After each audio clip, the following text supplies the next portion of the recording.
விஜய் டிவியில் சக்ஸஸ்ஃபுல்லாக போயிட்டுருக்கிற ஒரு சீரியல் தான் சின்ன மருமகள். இந்த சீரியலில் தமிழ் செல்வி அப்படிங்கிற கேரக்டரில் நடிகை ஸ்வேதா நடிச்சிட்டு வராங்க. ஸ்வேதா ரொம்ப நாளாகவே அவங்களோட சோஷியல் மீடியா பேஜில் லவ்வர் அப்படின்னு சொல்லி அவர் கூட எடுத்த ஃபோட்டோஸ் எல்லாம் போஸ்ட் பண்ணிட்டு வந்தாங்க. அந்த நபர் யார் அப்படிங்கிறத ரிவீல் பண்ணாமலேயே மெயின்டைன் பண்ணிட்டு வந்தாங்க. இப்படி ஒரு சூழ்நிலையில் அந்த நபர் சமீபத்தில் கொடுத்த இன்டர்வியூ இப்போ சர்ச்சை ஏற்படுத்தியிருக்கு. அவர் பேரு ஆதி அப்படின்னும் அந்த இன்டர்வியூவில் அவர் என்ன சொல்லியிருக்காருன்னா, எனக்கும் ஸ்வேதாக்கும் 2023 ஆகஸ்ட் மாதம் ரெஜிஸ்டர் மேரேஜ் ஆயிடுச்சு.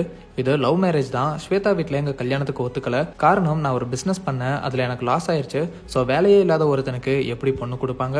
இருந்தாலுமே ஸ்வேதா அவ வீட்டை எதிர்த்து எனக்கு கல்யாணம் பண்ணிக்கிட்டா. ரொம்ப காசுக்காக கஷ்டப்பட்டோம். நாங்க அடுத்த வருஷம் ஸ்வேதா ஆசைப்பட்ட மாதிரி கிராண்டா இன்னொரு முறை திருமணம் பண்ண இருக்கோம். நான் தான் என்னோட ஃபேஸை ரிவீல் பண்ண வேணாம்னு சொல்லியிருந்தேன். அதனாலதான் என்னோட ஃபேஸை காட்டாம வீடியோ போட்டுட்டு இருந்தா அப்படின்னு அந்த இன்டர்வியூல அந்த நபர் பேசியிருந்தாரு. மேலும் அவரோட இன்ஸ்டாகிராம்ல ஸ்வேதா கூட எடுத்த போட்டோஸ் மற்றும் வீடியோஸையும் ஷேர் பண்ணி பரபரப்பை ஏற்படுத்தியிருக்காரு. இந்த இன்டர்வியூவை பார்த்த பலரும் ஸ்வேதா கல்யாணமே ஆகலன்னு சொன்னாங்க.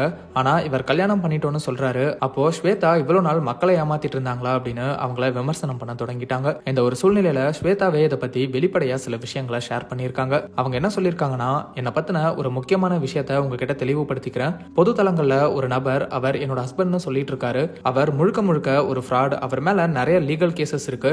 போலீஸும் அவரை தேடிட்டு இருக்காங்க. அவர் என்னோட பேரை யூஸ் பண்ணி நாங்க காதலிச்சு கல்யாணம் பண்ணோம் அப்படின்னு அவரா சித்தரிச்சு பொய்யான ஒரு கதையை இன்டர்வியூல சொல்லியிருந்தாரு. துரதிருஷ்டவசமா அந்த சமயத்துல அவரை நான் ரொம்பவே நம்பிட்டேன். அதுக்கப்புறம் தான் அவரோட உண்மையான குணமும் அவர் ஒரு கிரிமினல் அப்படிங்கறதும் தெரிய வந்துச்சு. இப்போ என்னோட எதிர்காலம் பாதிக்க கூடாது அப்படிங்கிறதுக்காக அவர் மேல இப்போ சட்ட ரீதியான நடவடிக்கை எடுத்திருக்கேன். மேலும் அவரை சப்போர்ட் பண்ற விதத்திலையும் அவருக்கு உதவுற வகையிலையும் யாராவது என்னோட பேரை மற்றும் போட்டோவை யூஸ் பண்ணி எனக்கு அவப்பெயரை ஏற்படுத்தினா அவங்க மேலையும் உண்மைக்கு புறம்பா பேசுறவங்க மேலையும் சட்ட ரீதியான நடவடிக்கை எடுப்பேன் அப்படின்னு சொல்லியிருக்காங்க. மேலும் இந்த பிரச்சனையால நான் மன ரீதியாகவும் உடல் ரீதியாகவும் ரொம்பவே கஷ்டப்பட்டுட்டேன். ஆனா என்னோட ஃபேமிலி இந்த கஷ்டமான நேரத்துல என் கூட இருக்காங்க. அதனால உங்ககிட்ட தயவு செஞ்சு கேட்கிறேன், இந்த தேவையில்லாத டிராமாக்கு இடம் கொடுக்காதீங்க. என்னோட சூழ்நிலையை புரிஞ்சுக்கோங்க. உங்க சப்போர்ட்க்கு நன்றி அப்படின்னு சொல்லியிருக்காங்க.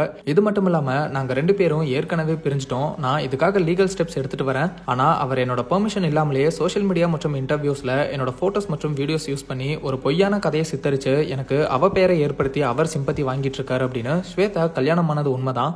ஆனா அந்த நபரை பத்தி தெரிஞ்சதும் அவரை பிரிஞ்சுட்டேன் அப்படின்னு சொல்லியிருக்காங்க. இதுக்கு ஆதி தரப்புல இருந்து ஏதாவது பதில் வருதா அப்படிங்கறதெல்லாம் வெயிட் பண்ணி பார்க்கலாம்.